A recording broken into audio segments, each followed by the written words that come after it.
Mga boss, kung tatakbo sila sa 2028 kahit anong posisyon sa ating bansang Pilipinas, ibubuto mo ba sila?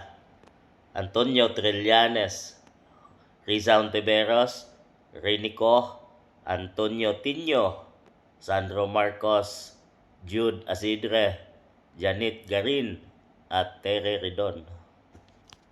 Tingnan mo yung mga mukha niyan mga boss. Sila ang mabubabati ko sa mga Dutertes, lalo na kay VP Inday Sara.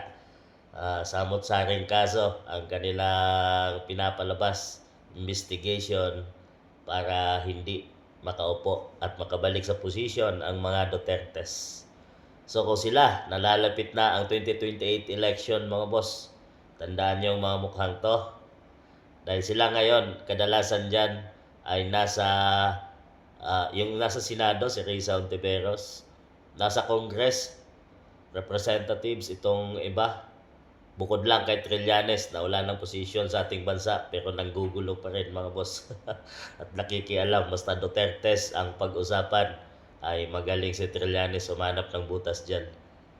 Tandaan nyo mga mukha na yan mga boss, kung sila tatakbo sa 2028 elections, bibigyan nyo pa ba ang tiwala nyo sa kanila mga boss? Dahil nakita na natin kung anong mga pinagagawa nila ngayon sa ating bansang Pilipinas.